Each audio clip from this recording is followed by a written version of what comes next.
Welcome to this podcast.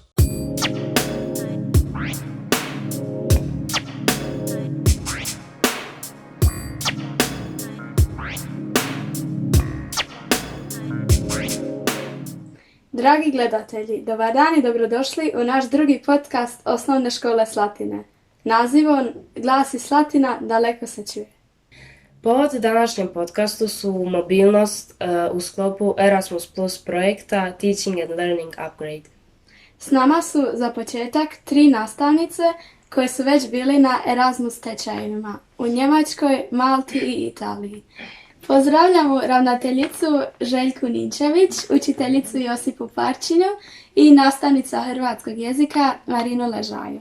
Dobrodošli u naš podcast. Dobar dan. Evo, prvo pitanje za našu ravnateljicu. Biste li nam ukratko predstavili projekt Teaching and Learning Upgrade i koji su najvažniji ciljevi te što vas je motiviralo za taj Erasmus projekt? Evo, dobar dan i hvala na sudjelovanju u vašem podcastu. Dakle, novi projekt s kojim smo krenuli ove školske godine zove se Teaching and Learning Upgrade. Ciljevi su razvoj digitalnih vještina djelatnika, samim time posljedično i kod vas učenika, zatim razvoj poduzetničkih kompetencija učenika kroz rad učeničke zadruge, inkluzivno obrazovanje, budući da imamo učenike s poteškoćama, a učenike koji nisu s hrvatskog govornog područja, evo naša Matilda je tu, pa je super naučila hrvatski, ali to želimo još popraviti. I posljednji cilj nam je nadogradnja kolekcije digitalnih obrazovnih materijala, to je nešto vezano opet za učitelje, kako bi jedni s drugima podijelili dobre metode, načine izvođenja nastave i slično. U planu nam je 5 mobilnosti za 5 učitelja i plus job shadowing aktivnost koju smo već odradili. Zapravo cilj svega ovoga što pišemo je da malo otvorimo našu školu prema Europskoj uniji, europskim projektima, raznim poznanstvima, mogućnostima koje i vi na koncu možete dobiti. Vi ste za sada imali samo neke virtualne mobilnosti kroz e-twinning projekte i nešto smo imali za dane Erasmusa, ali ja se nadam u sljedećem projektu da bi pisali i mobilnosti za vas učenike, pa bi i vi imali priliku ovako poći u neku školu, posjetiti, upoznati neke druge učenike, naučiti nešto o drugim kulturama i na koncu naprijediti svoj jezik. Jedan od važnih ciljeva nam je podizanje razine digitalnih kompetencija općenito na razini škole. Želimo postati digitalno napredna škola, blizu smo tome. Imamo dobru opremu, radimo na edukacijama učitelja, ja se nadam da vi to primjećujete u školi. Bravo. Još jedna bitna stvar je da želimo pojačati poduzetničke kompetencije, pa evo i u tome smo kroz ovu godinu uspjeli. Na smotri učeničkih zadruga, županijskoj smotri, naš proizvod je proglašen prvim, znači i tu idemo naprijed. Eto, to bi bilo otprilike to. Nadamo se otvoriti našu školu prema vani i pokazati drugim malim školama da bez obzira što smo ovako udaljeni na otoku, što smo na neki način izolirani, ipak imamo mogućnosti velike za suradnju, a to nam upravo Erasmus Plus omogućava. Da. Prva mobilnost bio je job shadowing u Njemačkoj od 2. do 6. svibnja. U kojem su sudjelovali naša ravnateljica Josipa, naša učiteljica Josipa i nastavnica Ležaja. Biste li nam mogli objasniti što je to job shadowing i koju ste to školu posjetili? Može. Znači, job shadowing je oblik stručnog usavršavanja nastavnika. Kada nastavnik odlazi u drugu školu, u nekakvo europsko okruženje i gdje zapravo promatra kako drugi nastavnici, naše kolege rade.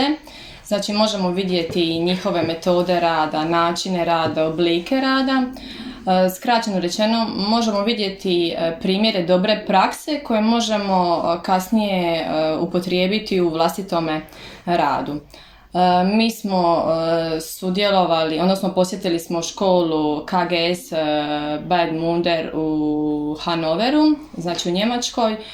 To je velika škola koja ima oko 850 učenika, 40 odjeljenja i to je opća škola za učenike od 5. do 8. razreda.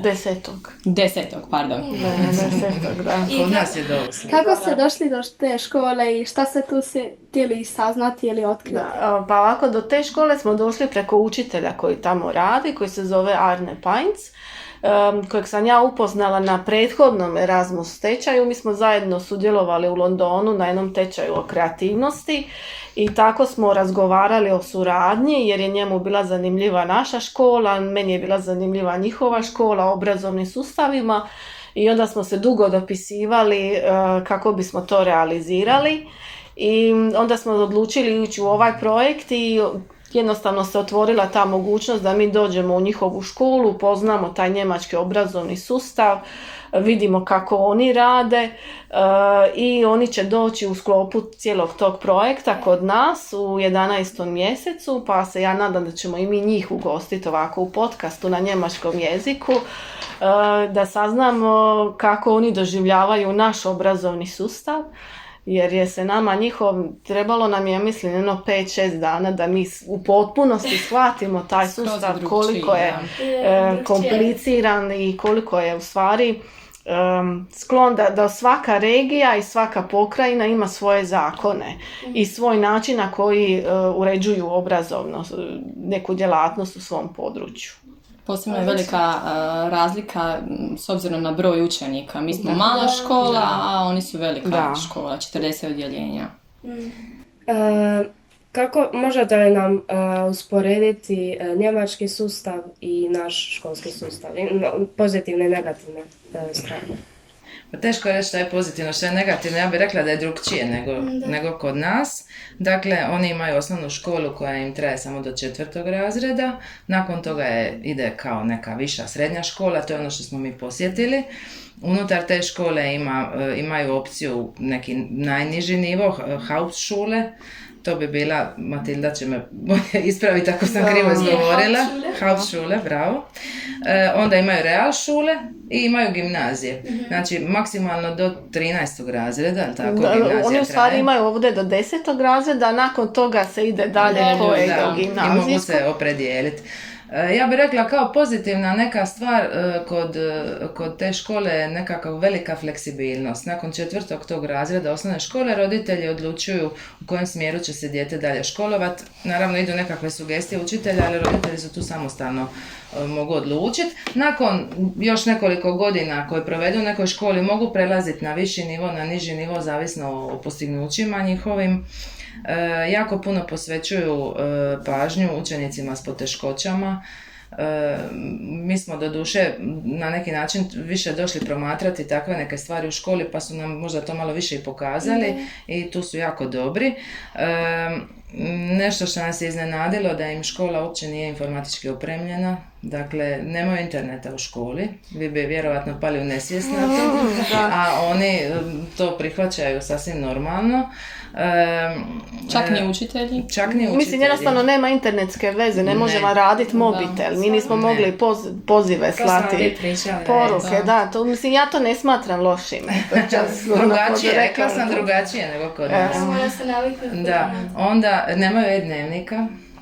Imaju bilježnice nekakve u koje učitelji upisuju opažanja, ocjene čak. I ja sam ih pitala šta ako izgube djeca bilježnicu, a onda će kupiti novu. Pa ja govorim, dobro, ali nema ništa od onog što je pisalo unutra, to nije bitno. Oni imaju nekakva, i učitelj vodi nekakvu evidenciju. I učitelj vodi evidenciju.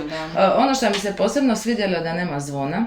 Znači, sat traje 45 minuta, imaju te odmore nakon svaka 2 sata po 15 minuta. Da, 15 minuta i nije mali odmor. Ali nigdje ne odmor. zvoni, nekako bez stresa to prolazi. Super je s druge strane što su jako dobro opremljeni, imaju kuhinju, u kojoj učenici uče kuhati, imaju jako dobro opremljenu tehničku kulturu, biologiju, kemiju, rade, Glazbenu pilaju, kulturu. glazbenu, instrumente, stvarno imaju tako puno takvih nekih stvari, a evo računala baš i nemaju, ni interneta. Eto vidiš, nešto radi. Mene je stvarno zadivila, na primjer, ta opremljenost, bude, na primjer, ta učionica gdje mi, ajmo reći, domaćinstvo, ima 4 kuhinske jedinice. I onda oni, na primjer, ono što su nam prvi dan pokazali, to se zove Lebenspraxis, u kojima učenike sa poteškoćama izvlače sa redovne nastave bilo kojeg predmeta i onda ih uče životnim vještinama. Na primjer, da idu u trgovinu, da biraju namirnice, da na internetu traže nekakav recept i da onda taj recept nauče pripremati. I to smo mi bili zadivljeni kako rade s djecom. Mislim, to su djeca 7. razred koja znaju kuhati, peru suđe, oni tamo imaju i perilicu rublja, pa onda peru krpe, tako da stvarno ih uče nekim praktičnim životnim vještinama. I dosta su, na primjer, liberalni, tako da vrlo često uzimaju sa satova neke učenike za neke aktivnosti, što je kod nas, na primjer, nevjerojatno. Ako da vas se sad uzme s matematike, kemije, fizike, hrvatskog, učitelji baš ne bi bili oduševljeni. Jer... Često su 2 učitelja u razredu i toga ima puno. Znači, to oni zovu co-teaching. Znači, nije asistent, nego je baš učitelj. I ono što im je zanimljivo, što oni imaju po 2 razrednika. Tako da se ti razrednički poslovi dijele i razrednik nema samo sate kao primanja roditelja, nego ima i 2 sata kad je dežuran za razgovor s učenikom. U slučaju da vi imate nekakve probleme, poteškoće, bilo što vezano za školu ili kod kuće, vama je učitelj, na primjer, petkom 2 sata na raspolaganju za razgovor. To je nešto slično kao pedagog. Da, nešto slično kao pedagog. Premda oni imaju i tu pedagošku službu, ali mi je nismo vidjeli. Zanimljivo je što jedan učitelj može predavati, na primjer, i sport i vjeronauku. Oni se tokom godine mogu izmjenjivati u predavanju različitih predmeta. Nije kao kod nas da samo jedan učitelj predaje matematiku, nego isti taj učitelj može sljedeće godine predavati sport i hrvatski ili engleski. To smo se mi stalno čudili, nismo mogli doći kod sebi. Nemaju zamjenu. Da, zato što ja mislim da je to razlog zato što imaju jako mali broj učitelja koji žele raditi u školi. Oni imaju manjak učitelja i onda učitelj shodno svojim nekakvim afinitetima može predavati, na primjer, sociologiju, engleski, a on je, na primjer, učitelj vjeronauka ili je učitelj tjelesnog. Znači, kad se nešto zafali učitelja, ubacuje se neko ko zna otprilike dobro taj posao. Ne mora završiti, ne mora ima fakultet. I tu se roditelji ne bune. Na primjer, roditelji niti ne znaju koji učitelj u osnovi je završio koji predmet. Tako da se roditelji, mi smo stekli taj dojam, a ne znamo je li to stvarno tako, roditelji se ne miješaju previše u organizaciju ni rad škole. A što se tiče organizacije škole, to je nešto što je za nama zvuči kao znanstvena fantastika. Naime, ravnateljica ima čak 6 zamjenika. I svi rade u nastavi. I svi, čak i ravnateljica radi u nastavi. Da, cijelo radno vrijeme, ali nekoliko barem jedan razred moraju zadržati u određenim predmetima i njihova ravnateljica je isto ili kemija ili biologija? Kemija. Isto je profesorica kemije. Tako da ona ima jedan razred u kojem ona predaje kemiju, bez obzira što je ravnateljica. Evo još nešto što bi vama možda bilo zanimljivo. Ako je neko dijete učinilo neki problem, nešto što je malo neprimjereno bilo, onda se sastane cijeli tim učitelja koji predaje tom učeniku. Dakle, to je kao kod nas skoro svi u školi, vaši roditelji i vi na razgovor. Nemate šanse u toj situaciji, je li tako? Tako da mi se to činilo baš malo strašno, ali evo, oni tako rješavaju probleme. Je, oni na taj način. I oni čak imaju i non-violence trening. To je trening u kojem se koristi sport. Mi smo imali prilike sudjelovati na jednom tom satu.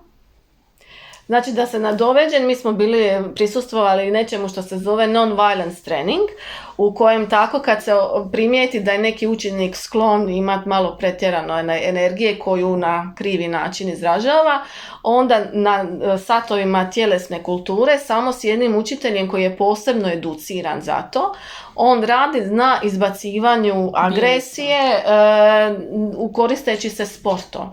I to je kickboxing bio ili neki boks i tako nekakvi sportovi koji mu pomažu eto, da izbaci taj višak energije. Zapravo nama bilo čudno na početku zašto on tako udara u te njegove rukavice. Mi smo mislili da potiče agresiju i njegov bijes, ali onda je nama on objasnio da zapravo to služi za izbacivanje bijesa iz njega, odnosno agresije.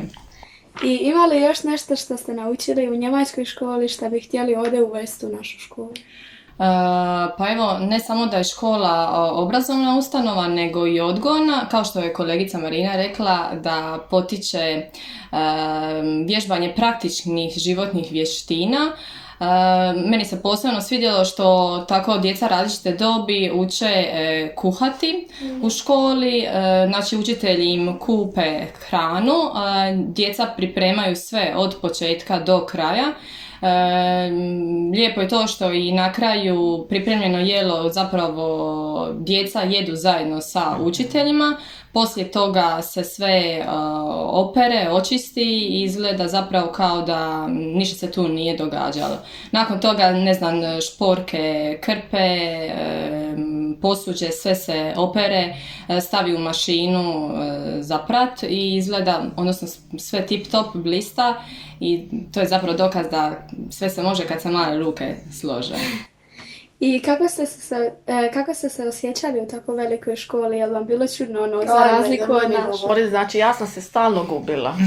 Mene u cijelo vrijeme neki učitelj mene morao odvesti. Jer to je ogromna škola, to treba vidjeti na slikama. Mislim, ne znam, 2-3 kata, istočno krilo, zapadno krilo. Mislim, meni sve izgleda isto, super je oslikano sve iznutra. Da, čisto. I onda kad bi nam rekli kao, ajde čekajte nas kraj knjižnice, meni bi pao mrak na oči, jer mislim, treba sad doći do te knjižnice, a ne možete upaliti Google navigaciju jer nema interneta. Tako da su nas stalno vozali i neobično je, strašno je neobično. Ja mislim da će njima biti veći šok kao oni s tako velike škole dođu u našu malu, jer kad vide naše učionice. I je nešto što se tiče možda vas, ocjenjivanja, oni su prije korone imali samo 1 do 2 ispita u polugodištu, a sada imaju samo 1. I znači, ja sam jedan pismeni ispit. Ja sam njih baš pitala koliko im je stresna škola i oni su meni rekli kako im je stresno i onda sam ja rekla, ali naši učenici imaju mjesečno barem jedan ispit iz jednog predmeta, čak i više. I onda su oni malo se nakon nas pogledali. Ima bit će veći isto ispit, ima više. Da, ali vjerojatno je njihov, mislim, možda se vjerojatno puno više pripremaju za to, da. Evo, ravnateljice, što biste vi rekli, gdje je lakše ići u školu, ali sa stajališta učenika? Pa ja bih rekla da je drugačije. Možda su oni malo fleksibilniji što se tiče i kurikuluma i nastavnog gradiva, imaju možda manje ispita, ali mi smo malo tu krući, imamo sustav i malo smo netolerantni prema možda nekim izletima, jel? Ali ne znam, ne mogu reći šta je bolje, šta je lakše, ne znam, stvarno ne znam šta bi vam odgovorio. Evo, možda kolegica ima nešto pametnije. Ja bih rekla da je njima lakše, njihovim učenicima, prvenstveno zato što je škola puno bolje uređena. Znači, samo prostor u kojem oni borave je njima poticajniji i onda je ostavljeno, na primjer, onako želi učiti, on će naći načina da uči više, da se interesira više, jer mu je više toga dostupno, izuzev nekih digitalnih sadržaja. I mislim da je njima na neki način lakše zato što se praktičnije uče. Na primjer, njihova učionica tehničke kulture je radionica. To uopće nema za sjedi, oni sve to rade praktično. Tako da vjerojatno ima prednosti i nedostataka u jednom i drugom sustavu, ali sa stajališta učenika ja bih voljela da sam išla na primjer u takvu školu. Kad biste mogli, koje biste nove predmete ili vještine uveli u našu školu da bi mogli? Pa zanimljivo je zapravo ući u drugu učionicu i slušati nekako već poznato gradivo na drugačiji način. Ali ono što se meni posebno svidjelo dok smo bili u školi je njihov nastavni sat pod imenom Kick Fit, koji je zapravo sat za učenike sa posebnim potrebama, a još uz to imaju prekomjernu težinu. Tu nastavnik, odnosno učitelj, osmišljava temeljito plan vježbanja za učenike, odnosno prilagođava igre i vježbe za učenike koji su ograničeni i motorički i psihički, odnosno mentalno, te na taj način djeluje zapravo motivirajuće za djecu da oni uživaju u vježbanju, odnosno ne mogu vidjeti nedostatke kada su u mješovitim skupinama, što je zapravo veoma i zanimljivo s obzirom da djeca sve više, odnosno sve manje borave na otvorenom i imaju nekakvu fizičku aktivnost. Eto, ja bi uvela taj fit kick u naš školski sustav. Evo samo da samo nadodam na ovo pitanje od prije, gdje je lakše ići u školu, u Njemačkoj ili u Hrvatskoj. I kako vi to opisujete, ja mislim da je lakše malo u Njemačkoj, ali u Hrvatskoj nas više nekako pripremaju na sav stres. Da. Kasnije u životu. Malo je toplija atmosfera između učitelja i djece. Oni tamo malo imaju hladniji. Veća je distanca. Da. Kako ste doživjeli grad Hanover? Pa Hanover je veliki grad, potpuno drugačiji od ovdje naših gradova, dalmatinskih. Možda posebno što bi izdvojila, imaju veliko, ogromno umjetno jezero, izgrađeno tamo negdje iza rata. 33. se počelo graditi, završilo se tokom Drugog svjetskog rata. Prekrasna šetnica, da, to je super. Onda vrtovi Herrenhausen, tu smo isto bili, tu je i nova gradska vijećnica, jedna predivna zgrada. Onako arhitektura njemačka, drugačija nego kod nas. Posebno su nam se svidjele još, oni to kažu nanas, ja ne znam kako bi se to na hrvatski reklo, to su 3 skulpture, Sophie, Charlotte i Caroline, valjda. Da, mi smo se slikali ispred njih. Koje su kao posebna znamenitost. Uglavnom veliki grad, žurba, gužva, ja bih rekla evo od svih ovih mobilnosti na kojima sam do sad bila da je ovdje naša Dalmacija najljepša. I što vam se onako najviše svidjelo kad ste bili? Šta nam se svidjelo? Pa svidjelo nam se sve zato što smo se zbližili prvenstveno s tim njemačkim kolegama. Upoznali smo, ja sam već prije znala ovog Arnea, a sad smo upoznali Stelu, tu jednu učiteljicu koja će doći kod nas i veći dio njihovog kolektiva i svi su bili jako srdačni i željeli su nam pomoći, tako da nam je to bilo baš predivno, baš smo se osjećali dobrodošli i eto, malo smo mi napeti kako ćemo mi njih ugostiti i vratiti istom mjeru. Dobro. Da. Ja mislim da je najveći smisao Erasmusa zapravo to sklapanje poznanstava, razmjena iskustava i nekako širenje vidika, a to će nam svima biti od velike koristi. Drage nastavnice, hvala vam na sudjelovanju. Erasmus se čini jako zanimljiv i koristan, pa i nadam se da ćemo još o tome malo pričati. Hoćemo. Hvala na pozivu.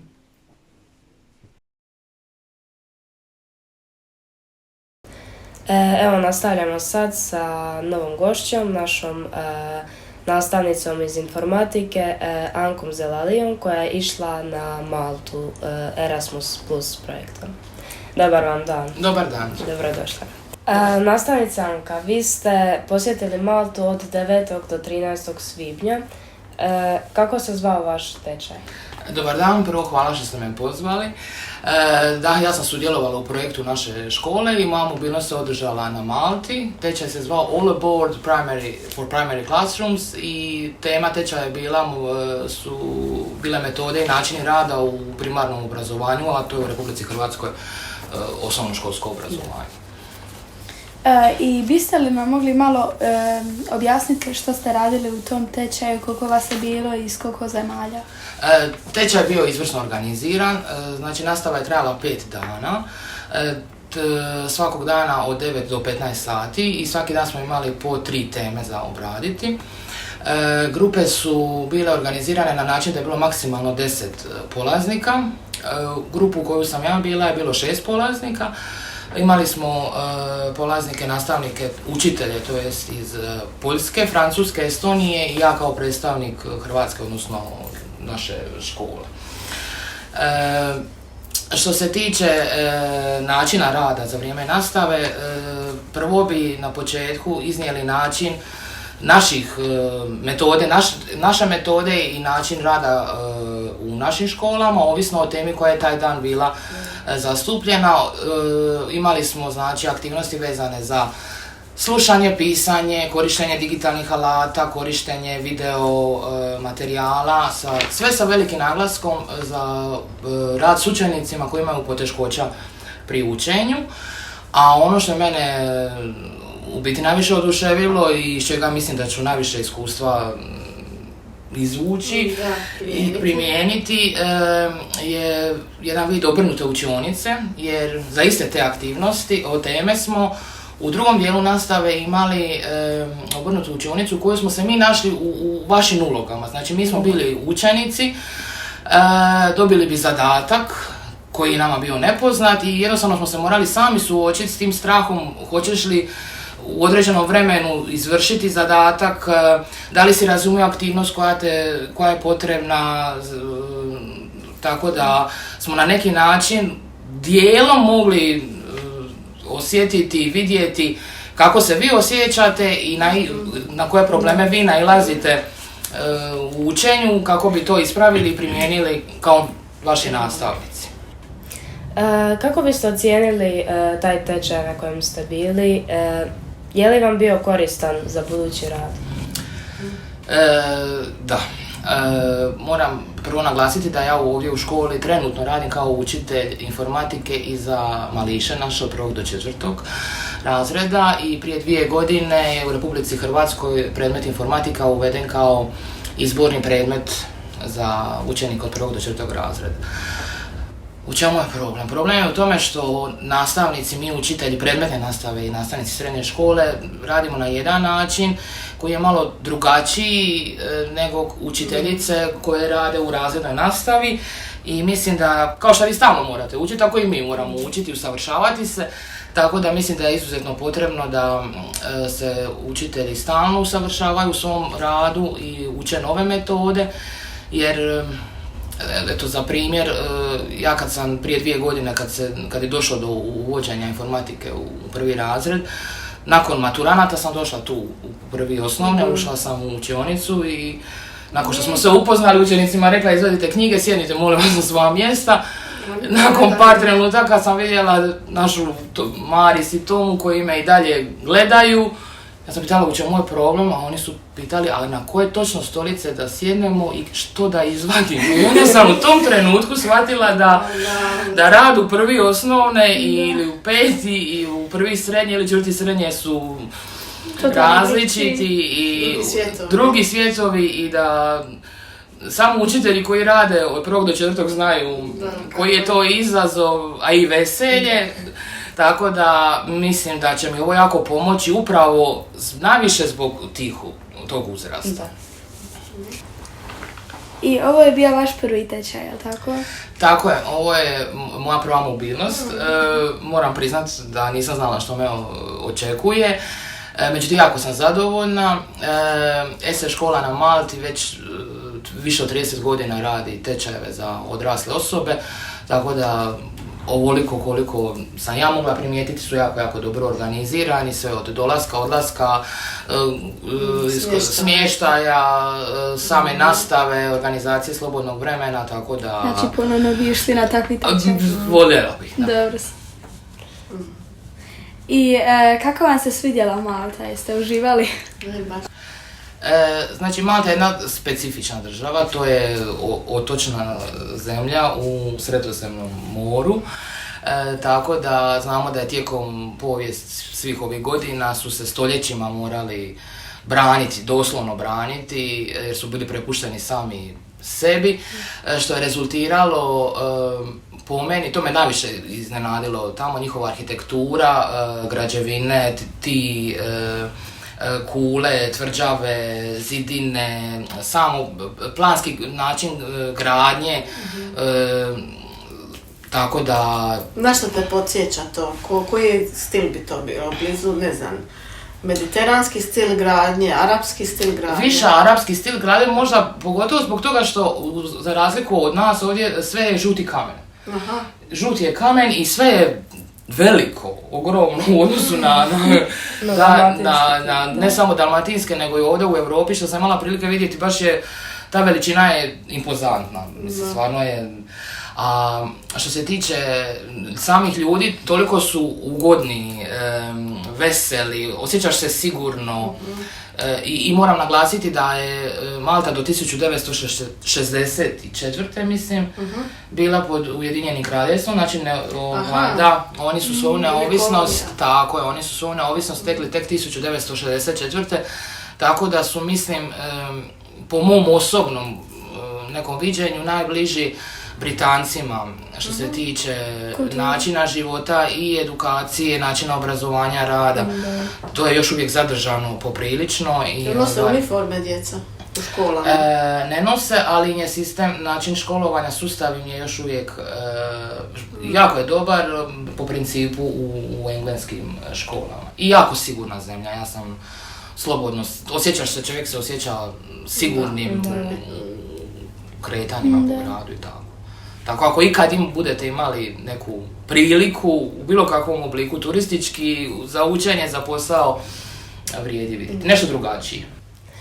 I zadnja mobilnost u svibnju je bila u Italiji u Firenci, kamo je naša nastavnica Ležaja išla na tečaj o podcastima. Kako je vama bilo i kako se zvao vaš tečaj? Hvala na pitanju. Znači, naš tečaj se zvao Our School Radio and Podcast. I to je bio tečaj koji je bio namijenjen učiteljima različitog profila u kojima se predstavljao podcast kao jedan edukativni alat i kao alat koji poboljšava sve jezične vještine, a istovremeno je i dobar za inkluziju učenika sa posebnim potrebama, tako da je bilo vrlo, vrlo zanimljivo i vrlo intenzivan rad, vrlo praktično, jer je sve bilo radioničkog tipa, tako da je bilo jako intenzivno i zanimljivo. I što ste naučili novo o podcastima i što biste htjeli primijeniti u budućnosti? Pa eto, podcasti su nekako se nametnuli kao jedna tema, jedan projekt kroz cijelu ovu godinu. Mi smo u sklopu CIMA projekta Centra izvršnosti Splitsko-dalmatinske županije sudjelovali sa našim prvim podcastom, te smo osvojili i nagradu, tako da nam je to jedan vjetar u leđa i ova moja edukacija je baš dobro došla da vidimo kako možemo to unaprijediti i za naredno vrijeme, za iduću školsku godinu. Ja sam se upoznala sa različitim programima, kao što je na primjer Odyssey program u kojem se snima samo kao radijski dio, pa onda na primjer može se snimiti prvo pitanja, pa se onda montirati odgovori, pa se mogu dodavati posebni efekti ili koristiti glazba. I radili smo u još jednom programu koji je kao za uživo video podcaste, koji isto ima neku mogućnost posebnih efekata, ali ono što smo najviše radili to je ovaj proces pripreme za podcast. Znači da bude zanimljiv, kako privući gledatelji, kako se u stvari podcast može razlikovati od običnog intervjua. I kako možete potaknuti neke zanimljive teme za raspravu, društvo, za školu i sl. Naš prvi podcast je dobio nagradu Oskara izvrsnosti Centra izvrsnosti Splitsko-dalmatinske županije. Je li vam žao što prije niste išli na tečaj? Pa je, zato što sam ja trebala ići na ovaj tečaj u siječnju i to u Berlin. I onda je zbog korone bilo otkazano jer mislim da bi mi puno pomogla ova priprema u realizaciji, da imala bi više znanja i vještina i znala bi nekako jasnije. Mislite kad slušate podcaste, kad gledate podcaste da znate kako to treba izgledati, ali kad sudjelujete u stvaranju podcasta i pripremi vidite da Nije Je baš to to drugčije. tako jednostavno, da tu treba baš dosta pripreme. I tako, žao mi je što nisam to prije iskoristila, bez obzira što smo mi dobili nagradu. Kakva bi to onda bila? Pa ne znam, možda bi bili, zanimljivije bi možda bilo kao da su to učenici više radili, primjenjivali u svojoj nastavi, na primjer. Mogli ste napraviti podcast čist ne za projekt, nego za sebe o, ne znam, o fizici, o nečem zanimljivom, o kombinaciji predmeta. To je moglo biti Možda zanimljivo. to i bude u budućnosti. Može do godine, da, sad uvijek imamo vremena. za to. I kako vam se svidjela Firenca? Ali Firenca je toliko predivna da nakon par dana otupite na one spomenike. Michelangelo, ajme vidi opet Donatello. Mislim, tako da baš ste izloženi nekoj velikoj količini kulture i povijesti. Mi smo imali baš sreće što smo imali i šetnju u Firencom gdje nam je vodička objašnjavala baš tu dugotrajnu, bogatu povijest. To je grad Dantea, to je grad obitelji Medici, to je grad mnogih umjetnika, znanstvenika, filozofa koji su oblikovali evropsku kulturu od renesanse pa nadalje. I imali smo prilike otići na jednodnevni izlet po Toskani pa smo vidjeli, ne znam, i Manhattan srednjeg vijeka, Pizu, Kosi toranj u Pizi, tako da je bilo baš zanimljivo i značajno. Jeste bili u još kojem gradu drugom? Bili smo u Sijeni i bili smo u Pizi, osim Firence, i to su sve predivni gradovi. Taj dio Italije je stvarno biser, predivno. Nemate manjka stvari koje za vidjeti, otupite nakon nekog vremena na svu tu ljepotu i onda nakon toga ne znam kako bi mi bilo u nekom drugom prostoru. I jeste povezali sa nekim drugim ljudima koji su tu? Da, bilo nas je 12 polaznica, sve smo bile žene, bile su 6 učiteljica iz Španjolske, 2 iz Finske, 1 iz Italije i 1 iz Njemačke i Francuske. Tako da je bilo raznoliko društvo, mogli smo razgovarati tako o društvenim uređenjima, o obrazovnim sustavima i sklopili smo nekakve ideje za buduće zajedničke projekte. U sklopu tog tečaja mi smo trebali snimiti naš podcast, tako da smo na kraju zadnjeg dana slušali sve podcaste, ocjenjivali, davali nagrade. To je stvarno složen proces, posebno taj tehnički dio izvedbe. I bilo je baš predivno, smo se zbližili, jedna drugoj smo pomagale, razbijale jezične barijere, učile riječi na finskom, na španjolskom, na hrvatskom. Ja sam njih učila hrvatski, tako da. Tako, bilo je zanimljivo i nadam se da ćemo ostvariti suradnju neku u budućnosti sa tim školama, tim zemljama. Bilo bi baš lijepo. Da, to je bilo baš zanimljivo. Poznat nove ljude je to. Da. Dragi gledatelji, hvala što ste gledali naš drugi podcast. Nadamo se da ćete nas i dalje pratiti i podržavati i uživati u našim podcastima. Nama sada slijede ljetni praznici i vidimo se iduće školske godine.